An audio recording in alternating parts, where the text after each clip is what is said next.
Assalamualaikum warahmatullahi wabarakatuh. Sahabat Komariah Link dimanapun berada di seluruh tanah air, Alhamdulillah jumpa kembali. Hari ini kita akan membahas arah kebijakan pengembangan kurikulum 42. Di part 1 disampaikan bahwa kurikulum harus berubah karena menyesuaikan dengan situasi dan perkembangan zaman. Perubahan kurikulum itu ada yang harus tetap kita lestarikan, yaitu bagaimana kita harus membentuk pelajar Pancasila. Tapi ada loh di masyarakat yang mengatakan, kenapa harus Pancasila, kenapa harus agama? Masih ada yang mempertentangkan antara Pancasila dan agama. Tetapi sebetulnya Pancasila adalah sumber segala hukum. Pancasila bisa dipakai di segala situasi dan kondisi. Benarkah? Mari kita ikuti video berikut ini.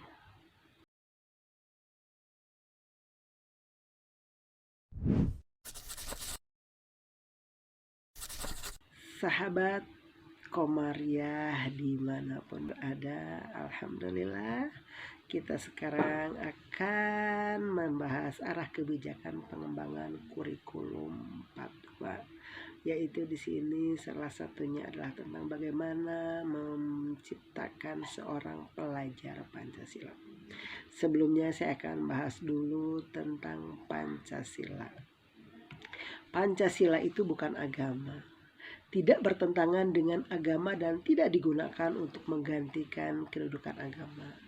Sehingga jika ditelaah secara seksama, Pancasila merupakan wujud dari penerapan nilai-nilai agama, khususnya agama Islam. Yang pertama, ketuhanan yang Maha Esa merupakan wujud implementasi dari pengesaan Allah, tauhidullah, dan hubungan antara sang pencipta dengan makhluknya atau hablum minallah. Sebagaimana yang tertulis dalam kalimat tauhid la ilaha illallah, yang artinya tiada Tuhan selain Allah. Hakikat tauhid sendiri dalam Al-Quran termaktub dalam surat Al-Ikhlas ayat 1-6 yang berbunyi, ini mungkin sudah sangat hafal semua. A'udzubillahi minasyaitonirrajim. Bismillahirrahmanirrahim. Qul huwallahu ahad, Allahus samad, lam yalid wa lam yulad wa lam yakul lahu kufuwan ahad. Katakanlah, dialah Allah yang Maha Esa. Allah adalah Tuhan yang bergantung kepadanya segala sesuatu. Dia tiada beranak dan tiada pula diperanakan, dan tidak ada seorang pun yang setara dengan Dia. Jadi clear ya, kalau Pancasila yang pertama itu sangat sesuai dengan agama, tapi di sini harus terlihat selanjutnya, jangan hanya potong di ayat pertama. Pada yang kedua, ini sila kedua, kemanusiaan yang adil dan beradab. Sila ini merupakan perwujudan dari hubungan antar sesama manusia atau hablum minanas. Kalau tadi hablum minallah hubungan dengan Allah, maka sekarang hablum minanas hubungan dengan sesama manusia yang sejalan dengan ayat suci Al-Quran dalam surat Al-Mumtahanah ayat 8 yang berbunyi, A'udzubillahi minasyaitonirrajim. Bismillahirrahmanirrahim. La yanhakumullahu 'anil ladzina lam yuqatilukum fid dini wa lam yukhrijukum min diyarikum an tabarruhum wa tuqsitu ilaihim innallaha yuhibbul muqsitin. Allah tidak melarang kamu untuk berbuat baik dan berlaku adil terhadap orang-orang yang tiada memerangimu karena agama dan tidak pula mengusir kamu dari negerimu. Sesungguhnya Allah menyukai orang-orang yang berlaku adil. Jadi cocok ya, kemanusiaan yang adil dan beradab. Kita harus selalu adil. Selanjutnya di sila ketiga, persatuan Indonesia. Ini mencerminkan suatu ukhuwah antara manusia dan antar umat manusia sebagaimana firman Allah Subhanahu wa taala dalam surat Al-Imran ayat 103 yang berbunyi wa'tasimu bihablillahi jami'an wa la tafarraqu wadhkuru ni'matallahi 'alaikum id kuntum a'da'a fa'alafa baina qulubikum fa'asbahtum bi ni'matihi ikhwana wa kuntum ala safa hufratin minan nari fa'anqadakum minha kadzalika yubayyinullahu lakum ayatihi la'allakum tahtadun. Berpegang teguhlah kamu semuanya kepada tali agama Allah dan jangan kamu bercerai-berai. Dan ingatlah akan nikmat Allah kepadamu ketika kamu dahulu masa jahiliyah bermusuh-musuhan. Maka Allah mempersatukan hatimu lalu menjadikan kamu karena nikmat Allah orang-orang yang bersaudara. Dan kamu telah berada di tepi jurang neraka, lalu Allah menyelamatkan kamu daripadanya. Demikianlah Allah menerangkan ayat-ayatnya kepadamu agar kamu mendapat petunjuk. Nah, jadi ini persatu Indonesia mencerminkan ukhuwah antara sesama manusia dan antara umat Islam harus senantiasa bersatu, berpadu supaya tidak terjadi cerai-berai. Begitupun pada sila keempat, kerakyatan yang dipimpin oleh hikmah kebijaksanaan dalam permusyawaratan perwakilan. Sila ini menjadi pondasi penting dalam negara yang memiliki tingkat kemajemukan yang tinggi, sehingga perbedaan pendapat dalam berbagai hal bisa diselesaikan dengan cara yang baik, dengan musyawarah sebagaimana dalam firman Allah surat Asy-Syura ayat 38 yang berbunyi walladzina stajabu lirabbihim wa aqamus salah wa amruhum syura bainahum wa mimma razaqnahum yunfiqun. Bagi orang yang beriman mematuhi seruan Tuhannya dan mendirikan sholat sedangkan urusan mereka diputuskan dengan musyawarah di antara mereka. Jadi ini inti bernegara. Rakyatnya dipimpin dengan hikmah dan dalam permusyawaratan perwakilan selalu permasalahan disesuaikan dengan bermusyawarah. Di sila ketiga, keadilan sosial bagi seluruh rakyat Indonesia merupakan bentuk dari kepedulian atas sesama. Dalam Al-Quran surat An-Nur ayat 22 Allah berfirman A'udzubillahi minasyaitonirrajim. Bismillahirrahmanirrahim. Wala ya'tali ulul fadali minkum wasa'ati ayyu'tu ulil qurba wal masakin wal muhajirina fi sabilillah wal ya'fu wal yasfahu ala tuhibbuna ayyaghfirallahu lakum wallahu ghafurur rahim. Dan janganlah orang yang mempunyai kelebihan dan kelapangan di antara kamu bersumpah bahwa mereka tidak akan memberi bantuan kepada kaum kerabatnya, orang-orang miskin dan orang-orang yang berhijrah pada jalan Allah. Dan hendaklah mereka memaafkan dan berlapang dada. Apakah kamu tidak ingin bahwa Allah mengampunimu dan Allah adalah Maha Pengampun lagi Maha Penyayang, ya. Jadi kepedulian sosial, keadilan sosial bagi seluruh rakyat Indonesia. Jadi Pancasila ini harus kita sikapi, harus kita pahami dengan pola pikir yang benar, satu dengan yang lainnya tidak terpisah-pisahkan. Itu baru kita memahami bahwa Pancasila adalah landasan pedoman bagi kita. Sekarang kita kaitkan dengan kurikulum sehingga membentuk pelajar Pancasila seperti apa? Karena sumber daya manusia yang unggul merupakan pelajar sepanjang hayat yang memiliki kompetensi global dan berperilaku sesuai dengan nilai-nilai Pancasila. Nilai-nilai Pancasila yang pertama adalah berakhlak mulia. Jelas ini, akhlak mulia adalah tuntunan buat kita supaya kita berperilaku baik, berperilaku sopan, berperilaku sesuai dengan yang dicontohkan oleh Nabi Muhammad, bahwa Nabi Muhammad diutus untuk menyempurnakan akhlak. Innama bu'istu liutamima makarimal akhlak. Contoh Rasulullah, contoh keteladanan, contoh yang perlu kita tiru dan disyariatkan dalam Al-Quran. Kemudian bersikap mandiri, tidak tergantung kepada orang lain.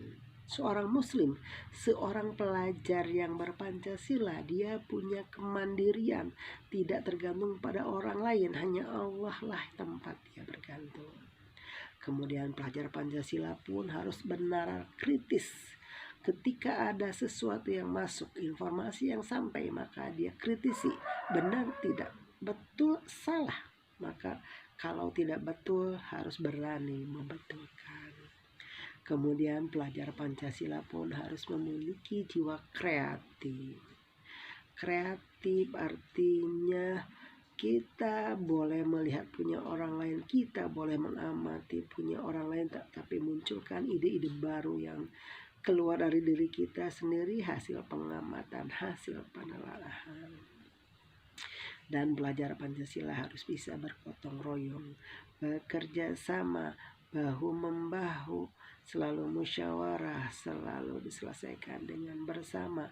Hari ini jejaring, jaringan itulah yang akan membuat kita semakin kuat, semakin yakin, jadi tidak sendiri-sendiri.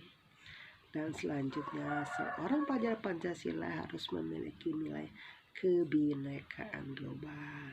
Jadi ciri pelajar Pancasila yang 6 ini tadi tentu sesuai dengan ciri-ciri Pancasila yang diterangkan di atas dengan ayat-ayat Al-Quran yang memang dicontohkan oleh Nabi Muhammad SAW. Pengembangan sumber daya manusia unggul harus bersifat holistik dan tidak berfokus pada kemampuan kognitif saja, menyeluruh, keseluruhan, teraplikasi dalam kehidupan sehari-hari, terinternalisasi dalam diri kita.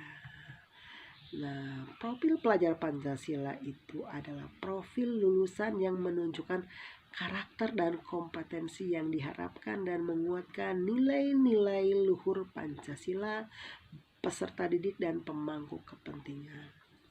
Profil pelajar Pancasila menggarisbawahi pentingnya penguatan pendidikan karakter dengan menjadikan sebagai arah karakter yang dituju dalam pendidikan Indonesia, ya, berakhlak mulia tadi. Profil pelajar Pancasila juga berfungsi sebagai kompas bagi pendidik dan pelajar dari jenjang PAUD sampai SMA dan SMK juga SLB, sehingga semua pembelajaran, program dan kegiatan di satuan pendidikan bertujuan akhir kepada terbentuknya profil pelajar Pancasila. Nah, dimensi profil Pancasila adalah karakter dan kompetensi dasar yang bersifat berkesinambungan dan perlu dikembangkan.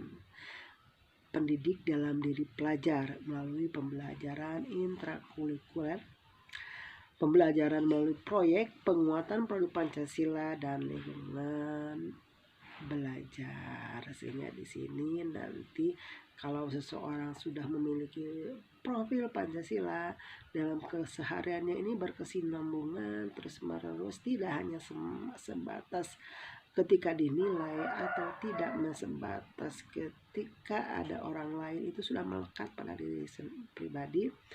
Nanti pun harus dibuatkan dalam kurikulumnya ada proyek yang di dalamnya mencakup beberapa mata pelajaran yang di dalamnya nanti pelajaran-pelajaran tersebut mengarah kepada profil pelajar Pancasila. Nah, bagaimana ini profil pelajar Pancasila adalah pelajar Indonesia yang merupakan pelajar sepanjang hayat yang memiliki kompetensi global dan berperilaku sesuai nilai-nilai Pancasila. Nilai-nilai Pancasila ini dilandasi beberapa hal, salah satunya adalah dengan adanya tentu saja tadi butir-butir yang tercantum dalam Pancasila dari yang pertama sampai yang kelima. Kemudian dalam pembukaan Undang-Undang Dasar 1945 dinyatakan bahwa pembukaan Undang-Undang 45 melindungi segenap bangsa Indonesia dan seluruh tumpah darah Indonesia, memajukan kesejahteraan umum, mencerdaskan kehidupan bangsa, melaksanakan ketertiban dunia yang berdasarkan kemerdekaan, perdamaian abadi, dan keadilan sosial. Ditegaskan kembali dalam Undang-Undang Dasar 45 itu ayat 2, di sini dinyatakan pasal 31 ayat 1 bahwa setiap warga negara wajib mengikuti pendidikan dasar dan pemerintah wajib membiayainya. Lebih ditekankan dalam tujuan pendidikan nasional Undang-Undang Nomor 20 Tahun 2013. Di sini disebutkan bahwa tujuan pendidikan nasional adalah sebagai berikut. Pendidikan nasional berfungsi mengembangkan kemampuan dalam membentuk watak serta peradaban bangsa yang bermartabat dalam rangka mencerdaskan kehidupan bangsa. Bertujuan untuk berkembangnya potensi peserta didik agar menjadi manusia yang beriman dan bertakwa kepada Tuhan Yang Maha Esa, berakhlak mulia, sehat, berilmu, cakap, kreatif, mandiri, dan menjadi warga negara yang demokratis serta bertanggung jawab. Itu tujuan nasional. Kemudian sebagaimana juga dalam visi pendidikan Indonesia dijelaskan bahwa visi pendidikan Indonesia untuk membentuk watak yang Pancasila. Juga dalam pemikiran Ki Hajar Dewantara diterangkan bahwa kemerdekaan sebagai syarat dan juga tujuan pembentukan kepribadian serta kemerdekaan batin bangsa Indonesia agar peserta didik selalu kokoh berdiri membela perjuangan bangsanya. Sebagaimana juga dalam pengertian pendidikan karakter. Dalam penguatan pendidikan karakter, di situ disebutkan bahwa suatu usaha manusia secara sadar dan terencana untuk mendidik dan memberdayakan potensi peserta didik guna membangun karakter pribadinya sehingga dapat menjadi individu yang bermanfaat bagi diri sendiri dan lingkungannya. Termaktub dalam nilai-nilai Pancasila dari mulai ayat 1 sampai ayat 5. Kemudian di sini disebutkan di dalam UNESCO Century Skill, ini adalah keterampilan abad 21. Keterampilan tersebut meliputi kreativitas dan inovasi, berpikir kritis dalam memecahkan masalah, pengambilan keputusan, belajar untuk belajar atau metakognisi, komunikasi, kolaborasi, teamwork, literasi informasi, literasi TIK, kewargaan negara, keterampilan hidup, karir, dan keterampilan pribadi dan tanggung jawab sosial. Itu keterampilan-keterampilan yang harus dimiliki pada abad 21. Kemudian profil pelajar Pancasila yang tadi sebetulnya sudah disebutkan, ada 6 ciri. beriman, bertakwa kepada Tuhan Yang Maha Esa, berakhlak mulia, kebinekaan global, bergotong royong, mandiri, bernalar kritis, kreatif, seperti dikutip dalam laman Kementerian Pendidikan Kebudayaan. Selanjutnya adalah bagaimana pizza global competence, penilaian terhadap siswa berusia 15 tahun melalui matrik yang disepakati secara internasional untuk memahami perbedaan kinerja dan memanfaatkan kolaborasi untuk menindaklanjuti data. Selanjutnya, bagaimana profil Pancasila berdasarkan profil pembelajar internasional Becoudens, profil pelajar IB. Di sini ada harus memiliki sifat, katanya dia sebagai penanya, dia berpengetahuan, dia juga pemikir, dia mampu komunikasi, mampu memiliki prinsip, berpikiran terbuka, peduli, mampu mengambil risiko, seimbang, dan reflektif. Kemudian dalam OECD Future of Education yang kemarin sebelumnya sudah disampaikan, untuk membangun masa depan pendidikan bangsa Indonesia 2030, membantu sistem pendidikan untuk memiliki pengetahuan, keterampilan, sikap, dan nilai yang dibutuhkan siswa untuk berkembang membentuk masa depan mereka. Juga dalam kurikulum negara maju, dalam praktek baik dan pandangan pakar praktisi pendidikan, itu semua melatar belakangi bagaimana pelajar Indonesia, pelajar yang sepanjang hayat memiliki kompetensi global dan berperilaku sesuai dengan nilai-nilai Pancasila. Jadi itu tentang bagaimana Pancasila, nilai Pancasila terinternalisasi dalam kehidupan keseharian, menjadi watak, sikap, gerak dari para pelajar bangsa Indonesia. Sekian dulu dari saya tentang